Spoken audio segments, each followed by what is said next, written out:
Thank you. Ms. Hinson's recognized for 5 minutes. Thank you, Mr. Chair. In the Biden administration's recent attempts to expand our dialogue and cooperation with the CCP, I think one of the things that I've noticed is there appears to be a lack of accountability.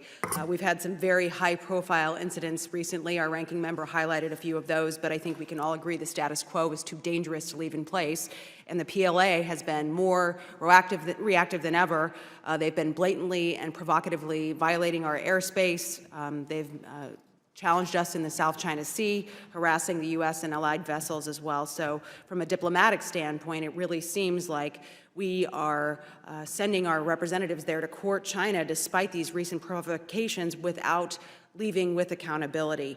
Having a clear line of communication is important. I think we can all agree that we need to be talking to each other, but it really feels one-sided, and the CCP doesn't seem to be interested in really reducing any of these tensions.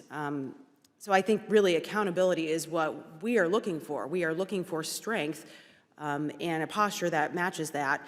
So my first question is for Mr. Crittenbrink. Would you be able to comment on kind of two elements at play here? Did the administration have to make any concessions to get into the room with our diplomatic ventures recently with PRC officials? And when clearly the Chinese are not willing to change tactics, why would we continue that strategy if they're not going to meet us at the table?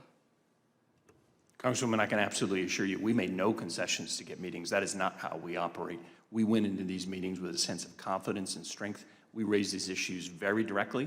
Many of those conversations were tense.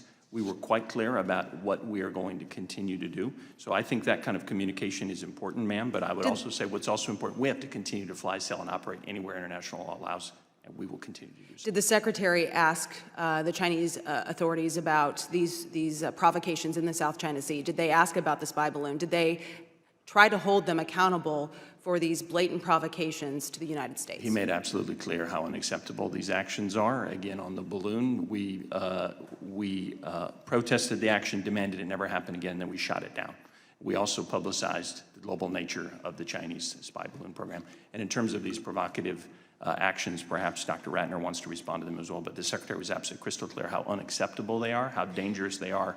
He also indicated, again, we will continue to operate everywhere that Did he communicate that there will be repercussions if these kinds of actions continue to happen? He communicated that what China is doing is dangerous and irresponsible, and it will not change our operations. Yeah. This is more than just speak softly and carry a big stick. We need to speak loudly and carry a big stick, and I think that's what's missing from these conversations. So I would encourage you to carry that message to the secretaries that we can be diplomatic and we can have these conversations, but peace through strength means that these bullies need to respect that strength. My next question is for Ms.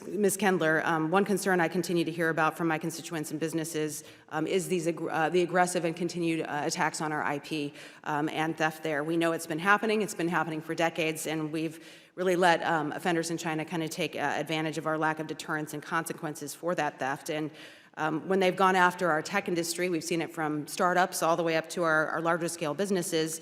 I think it's a top-of-mind concern across industry and across government, and I know that your work at BIS obviously has kind of backed this up as well, and the mission is that U.S. security cannot be achieved without the active cooperation of the private sector, which today controls a greater share of critical U.S. resources than in the past. And so I think it's imperative that we do not continue to fail our tech industry and our private sector here, but I want to talk about Huawei, because when we know companies like Huawei, who have dozens of subsidiaries and affiliates here in the United States, many of them are operating here, I think we need to be very clear-eyed about their intentions. So why are we not reciprocating their targeted IP theft with targeted repercussions?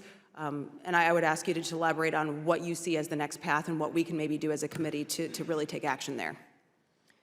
Well, I draw in particular on my experience at the Justice Department here and the prosecutions that you see of IP theft, especially IP theft that's driven by state-sponsored activity, sort of economic espionage, as opposed to just straight-up IP theft, corporate theft. And my experience certainly is that the Justice Department is very focused on that effort, and I'd urge you to speak with them and law enforcement agencies about that. When it comes to tech transfers controlled by the Bureau of Industry and Security, we have a vigorous export control enforcement approach when controlled technologies are illicitly acquired by Chinese actors who couldn't get them through lawful means, we are very serious about that approach. And I'd be happy to take questions from my export enforcement colleagues to address. If you could follow up with our office with some of the steps that you're taking in this space, that would be much appreciated. And again, any recommendations to the committee on steps we can take. Thank you, Mr. Chair. I yield back.